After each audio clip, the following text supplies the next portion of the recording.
The plate shattered against the kitchen wall, porcelain exploding into white shards that scattered across the tiled floor. Monica flinched, her shoulders jerking as Alan's voice thundered through the apartment. "How many times do we have to go through this?" Alan shouted, his hands clenched into fists. 5 years, Monica. 5. She stood frozen by the counter, fingers trembling around the edge of the sink. Her chest rose and fell too fast, like she was running out of air even though she hadn't moved. "I went to the doctor again," she said, her voice barely steady. They said what?" Alan cut in, pacing. "That maybe next time it'll work? That we should keep hoping? Hope doesn't give me a child." The words hit her harder than the broken plate. She swallowed, her eyes burning. "It's not like I chose this." Alan stopped pacing. He looked at her then, really looked at her, and the disappointment on his face cut deeper than anger ever could. "My parents keep asking," he said quietly. "Maria keeps asking. Everyone keeps asking what's wrong with my wife." Monica's lips parted, but nothing came out. Maria stood in the doorway, arms folded, watching like an audience member at a show she'd already seen too many times. Her face was calm, almost bored, but her eyes flicked toward Monica with something sharp and unreadable. "Alan, yelling won't help," Maria said smoothly. "She's already fragile." Monica hated that word. Fragile. Like she was something cracked, something defective. Alan laughed bitterly. "Fragile? She's the reason my life is on hold." That was the moment something inside Monica fractured completely. She bent slowly, kneeling to gather the broken pieces of the plate, her fingers shaking as they brushed against the sharp edges. Blood welled almost immediately. "Monica," Alan snapped. "Don't be dramatic." She looked up at him, blood dripping onto the tile. "I'm bleeding." Maria sighed and stepped forward, handing her a paper towel. "Here. You should be careful. You're always getting hurt. Always."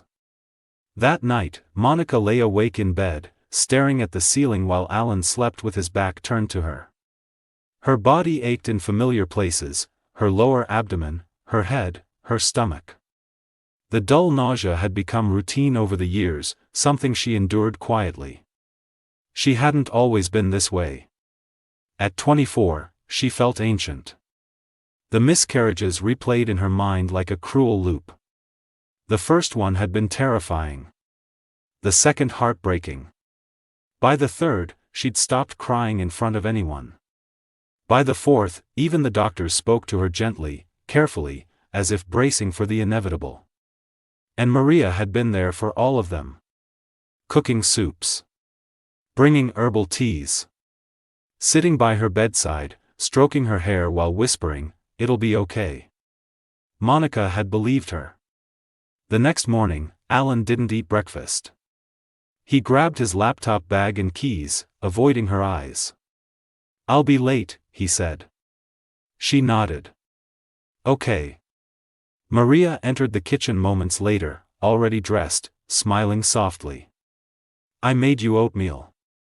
You need strength." Monica forced a smile. "Thank you." She ate because Maria watched her eat. Every spoonful felt heavier than the last. By afternoon, the cramps started. By evening, Monica was curled on the bathroom floor, clutching her stomach while blood pooled beneath her. Alan stood in the doorway, face pale. "Again?" She couldn't answer. The pain stole her breath. At the hospital, the doctor didn't meet her eyes for long. "I'm so sorry," he said. "There's nothing more we can do." Alan nodded stiffly. Maria cried quietly, holding Monica's hand, whispering, "You tried." On the drive home, Alan said nothing. That silence lasted 3 months. Then one night, he broke it.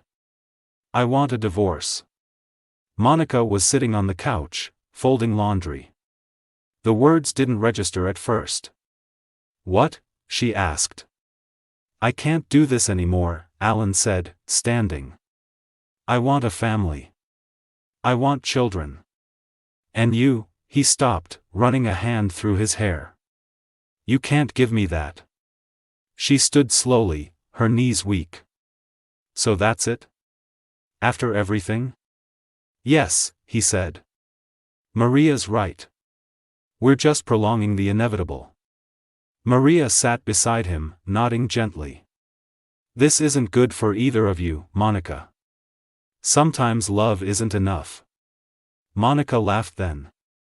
A hollow sound that shocked even her. You already packed my bags, didn't you? She said. Alan didn't deny it. An hour later, she stood outside the apartment with 2 suitcases, the door closing softly behind her like a final breath. She didn't scream. She didn't beg. She just walked away. The year after the divorce felt like walking through fog. Monica rented a small apartment across town, worked long shifts at a local bookstore, and learned how to sit alone with her thoughts without breaking.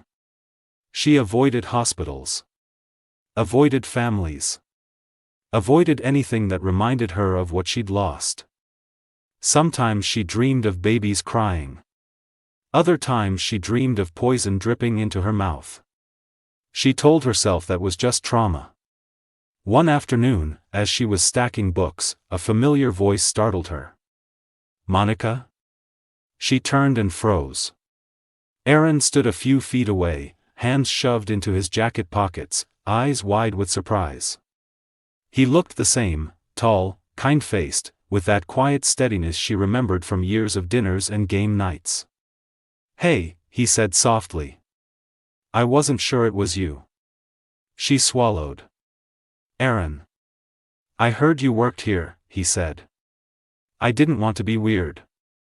It's okay, she replied. They stood there awkwardly until she gestured toward the register. I'm on break. They sat at a small cafe across the street. At first, they talked about nothing, work, the weather, mutual friends who'd slowly disappeared from her life. Then Aaron said, I'm sorry. For what? For how everything ended, he said. You didn't deserve that. Her eyes burned. Thank you. That conversation turned into coffee once a week. Then dinner. Then long walks where silence felt safe instead of heavy. Aaron never asked her about children. Never made jokes. Never looked at her like she was broken. One night, as they sat on her couch watching a movie neither of them was paying attention to, Aaron spoke quietly. I think I'm falling for you. Her heart slammed against her ribs. Aaron. I know it's complicated, he said. And I know I shouldn't. But I am. She turned to him, tears spilling over. I'm scared. I know, he said. I am too. They kissed then, slow and uncertain, like they were stepping onto thin ice together. Months later, Monica stared at the pregnancy test in disbelief. 2 lines. Her hands shook violently. She sat on the bathroom floor, laughing and crying at the same time. Aaron knelt in front of her when she told him, his eyes filling with tears. We'll be careful, he said. We'll do everything right. She nodded. I'm terrified. So am I, he admitted. But this feels different. For a while, it was. Then the nausea came back. Stronger. Sharper. And one afternoon, while visiting a mutual friend's house, Monica tasted something bitter in the soup Maria had brought over, smiling like always. And suddenly, every miscarriage, every illness, every moment of pain began to line up in her mind like dominoes waiting to fall. She set the spoon down slowly, her heart racing, as Maria's eyes locked onto hers with a smile that didn't reach them. Monica excused herself to the bathroom, locking the door behind her with shaking fingers. Her reflection in the mirror looked pale, almost gray. The bitterness still coated her tongue, metallic and sharp, the same taste she remembered from years ago but had never questioned. She bent over the sink and gagged. Her stomach twisted violently, cramps tightening low in her abdomen. Panic surged through her chest. "No," she whispered. "Not again." She splashed water on her face, breathing slowly until the dizziness passed. When she stepped back into the living room, Maria was already watching her. "Are you okay?" Maria asked, concern etched perfectly across her face. "You look unwell." "I'm fine," Monica said quickly. Aaron stood from the couch immediately. "You don't look fine." "I just need air," Monica replied. Maria reached for her arm. "You should lie down. Pregnancies can be delicate, you know. Especially for someone with your history." The words hit Monica like a slap. Aaron's jaw tightened. "She said she's fine." Maria's hand lingered a second too long before she withdrew it. "Of course. I just worry." That night, Monica barely slept. She replayed the scene over and over, the taste, the look in Maria's eyes, the way her body reacted almost instantly. The next morning, she called her doctor. "I need a full toxicology screening," Monica said. There was a pause on the line. "Is there a reason you suspect poisoning?" "Yes," she replied, voice steady despite the storm inside her. "Because this has happened before." The tests took 3 days. 3 days of Maria texting her constantly. "Did you eat today? Make sure you're resting. I made soup, should I bring it over?" Monica didn't respond. Aaron noticed immediately. "She's blowing up your phone," he said one evening, setting dinner on the table. Monica nodded. "I don't trust her." Aaron froze. "What?" "I think she's been poisoning me," Monica said quietly. He stared at her like she'd spoken another language. "Monica, that's a serious accusation." "I know how it sounds," she said. "But every miscarriage happened after she stayed with us. After she cooked. After she insisted I eat." "She was trying to help," Aaron said, though doubt crept into his voice. "She was always there," Monica said. "Too always." Aaron exhaled slowly. "Let's wait for the test results." The call came the next afternoon. "Monica," the doctor said gently, "your blood shows traces of a toxic compound. Not enough to be immediately lethal, but consistent with long-term exposure." Monica's legs gave out. She sank onto the couch. "Is my baby?" she asked. "The levels are lower than before," he said. "Which tells me the exposure recently decreased. But yes, this could explain your previous miscarriages." Her chest felt tight. "So I wasn't barren?" "No," he said firmly. "You were being harmed." She hung up and covered her mouth as sobs tore through her. Aaron dropped to his knees in front of her. "Oh my God," he whispered. "All those years."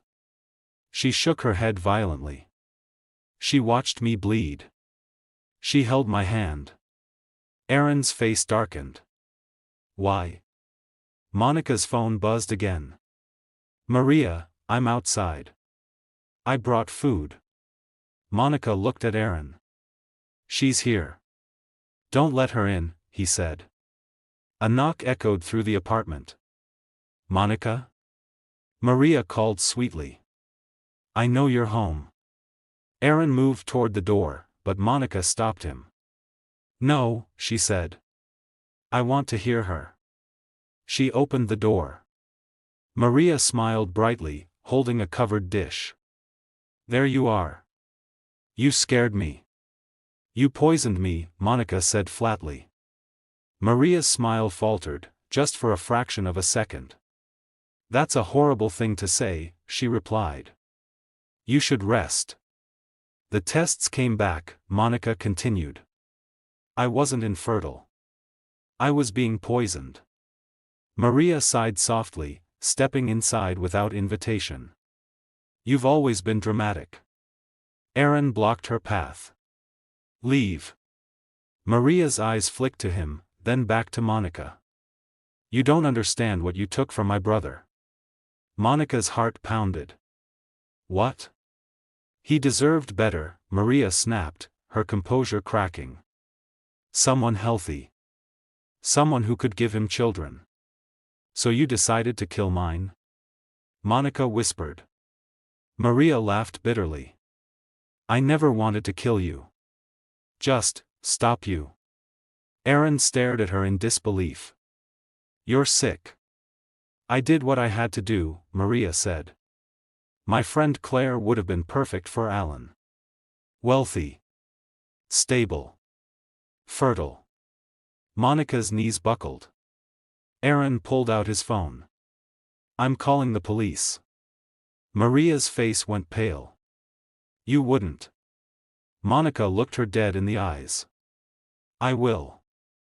Maria dropped the dish. It shattered, soup spilling across the floor. "You think they'll believe you?" she hissed. "You're the Barren ex-wife who stole her ex-husband's friend." Aaron dialed anyway. Maria bolted. The trial was brutal. Maria denied everything.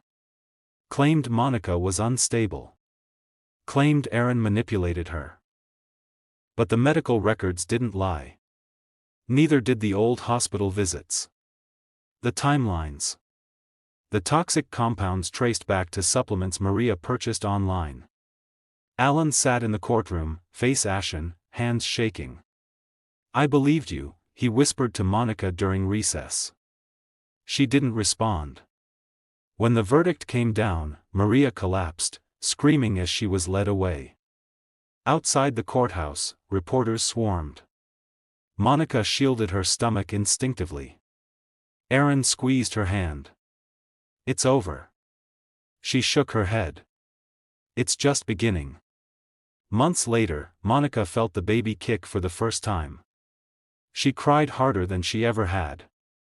Aaron knelt beside her, whispering, "You're safe now." She smiled through tears. "I was never broken."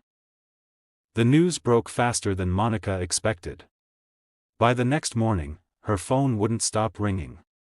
Messages poured in from numbers she didn't recognize, voices she hadn't heard in years suddenly finding courage to speak now that the truth was public. "I saw the report. I'm so sorry. We always thought something was off." Monica muted the phone and set it face down on the table. Her hands were resting on her stomach, instinctively protective, as if the world itself had become hostile. Aaron watched her carefully. "We don't have to answer anyone." "I know," she said. "But it's strange. When I was losing babies, no one called." Aaron nodded. "People only show up when there's a story." That afternoon, Alan stood outside their apartment door. Aaron opened it and stiffened instantly.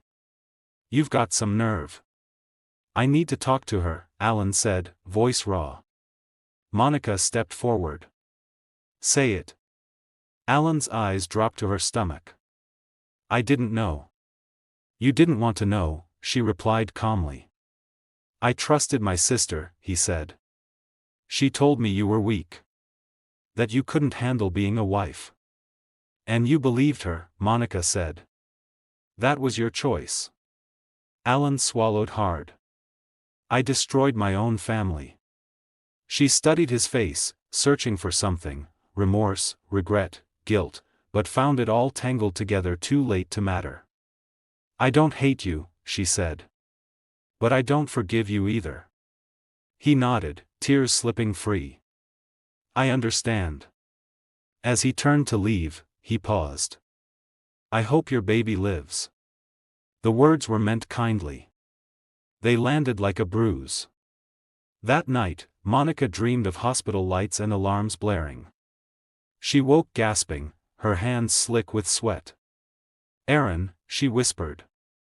He was instantly awake. "What's wrong?" "I don't feel right," she said. "My stomach hurts." Panic flashed across his face. "We're going to the hospital." In the emergency room, doctors moved quickly. Monitors beeped. Nurses whispered. One of them frowned at the screen. Her blood pressure spiking. Has she been exposed to anything unusual recently? Another asked. Monica's mind raced. The courthouse. The reporters. The water bottles someone handed her outside. Her breath hitched. The water. Aaron stiffened. What water? A woman handed it to me, Monica said. She said she was a reporter. The doctor's jaw tightened. We're running tests. Hours crawled by. Finally, the doctor returned, face grim. There was a trace amount of toxin again. Smaller dose. Still dangerous. Aaron slammed his fist against the wall. She's in custody. This wasn't her, Monica whispered. She has followers. The realization settled heavily between them. Maria wasn't done. From jail, Maria had sent letters. Dozens. Pages filled with bitterness and obsession. You ruined my brother's life. That baby shouldn't exist. Some things don't end with prison bars. The authorities tightened security immediately. Monica was moved to a protected ward. Visitors were screened. Food was monitored. Still, fear lingered. One night, Monica broke down, sobbing into Aaron's chest. What if they take this from me too? They won't, he said fiercely. I won't let them. You can't control everything, she cried. I learned that the hard way. He held her tighter. Then we'll fight everything. Weeks passed. The baby grew stronger. So did Monica. Then the sentencing came. Maria was brought into court in shackles, eyes wild. She locked onto Monica the moment she entered. You think you won, Maria screamed as she was dragged away. But I already took so much from you. Monica didn't flinch. The judge's voice echoed through the courtroom. For repeated acts of poisoning and attempted murder, you are sentenced to 15 years in prison. Maria collapsed, wailing. Outside, reporters surged again. Monica stepped forward this time. I was never infertile, she said into the microphones. I was poisoned. And silence almost killed me. That night, as Monica rested at home, she placed Aaron's hand on her stomach. Feel, she whispered. The baby kicked. Aaron laughed through tears. That's our miracle. Monica didn't expect the quiet to be this loud. After the sentencing, after the interviews faded and the headlines moved on, the world seemed to hold its breath around her. No more sirens. No more reporters. Just the steady rhythm of her own heart and the small, undeniable movements inside her body.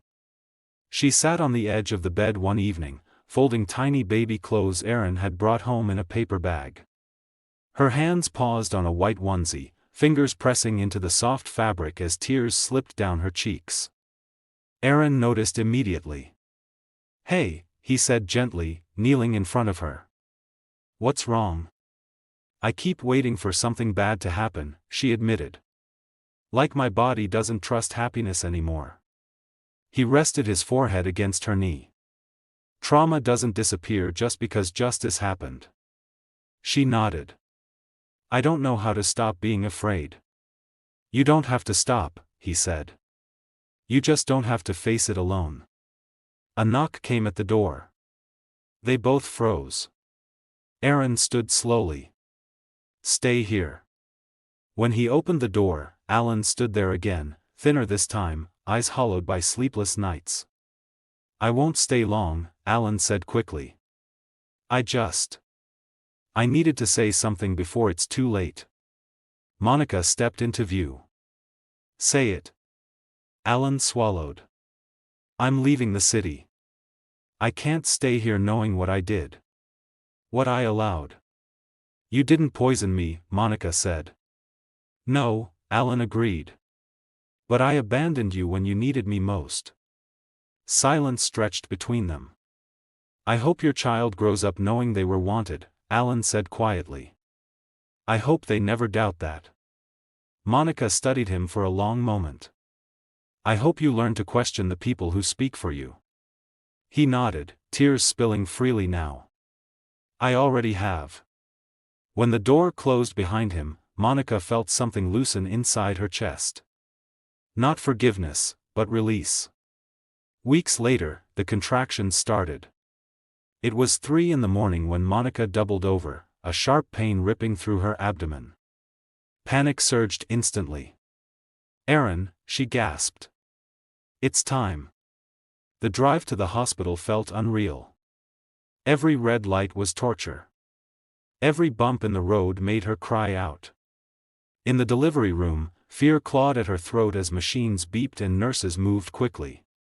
"You're safe," one nurse said firmly. "Your baby's strong." Monica gripped Aaron's hand like an anchor. "Please," she whispered. "Please let this work." Hours blurred together. Then, finally, a cry cut through the room. A real cry.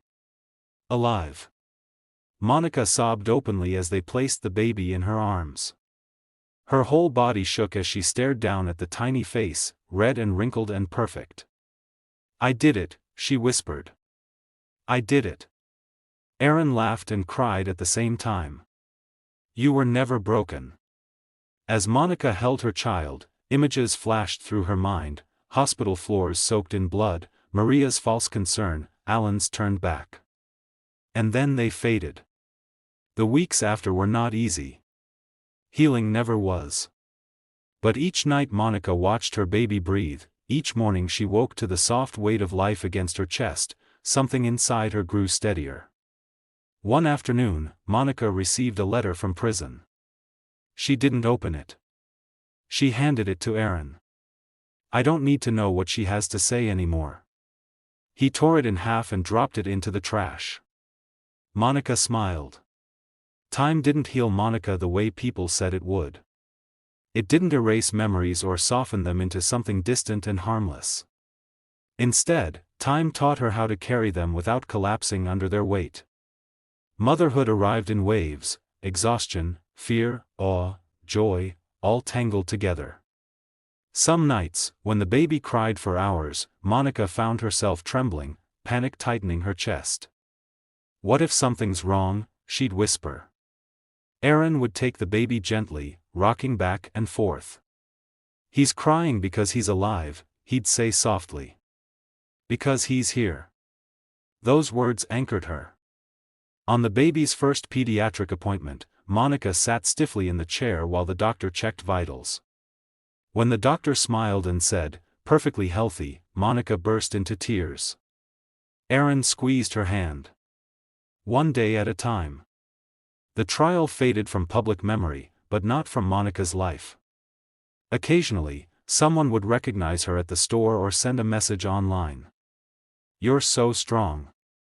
I went through something similar. Thank you for speaking up." At first, the attention made her uncomfortable. Then she realized something important: her silence had almost killed her, but her voice was helping others survive. One evening, as the baby slept between them, Aaron spoke quietly. "Have you ever thought about telling your story publicly?" Monica hesitated. "I'm scared." "I know," he said. "But you didn't survive all that just to disappear." She thought about the women sitting in hospital rooms, being told it was their fault.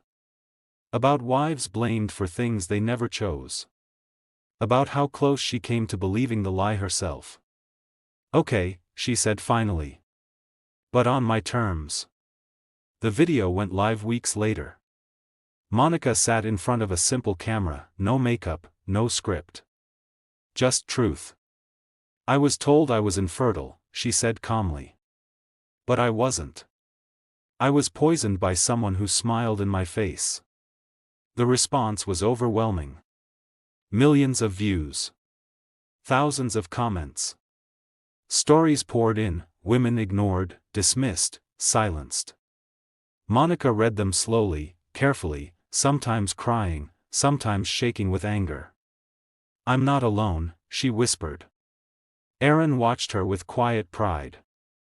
You never were. Alan watched the video too. He didn't comment. He didn't reach out. But that night, he sat alone in his apartment, replaying her words until they echoed in his skull. For the first time, he understood the depth of what he had lost, not just a wife, but his integrity. Maria never stopped writing letters. They came less frequently now, the handwriting growing messier, the tone more desperate. I was protecting my brother. You tempted him. That child is a mistake. Monica never opened a single one. Eventually, they stopped coming. Years passed. Monica learned to trust her body again. To believe pain didn't always mean danger. To breathe through fear instead of letting it rule her. The baby grew into a laughing toddler, then a curious child with Aaron's eyes and Monica's stubbornness. One afternoon, as Monica pushed him on a swing at the park, she caught herself smiling without fear for the first time in years. Aaron watched her from a bench. You look happy. She nodded slowly. I am. He took her hand. Marry me. She laughed through sudden tears. Yes. Their wedding was small. No pressure. No expectations. Just love that didn't demand proof or perfection. As Monica stood at the altar, holding Aaron's hands, she felt something powerful settle in her chest. She had survived betrayal. She had survived silence. She had survived death stalking her quietly. And she had built something stronger from the ashes. That night, as they tucked their child into bed, he looked up at Monica and asked, "Mommy, did you want me?" The question stole her breath. She knelt beside him, cupping his small face. More than anything in the world. After he fell asleep, Monica leaned into Aaron and whispered, "They tried to erase me." Aaron kissed her forehead.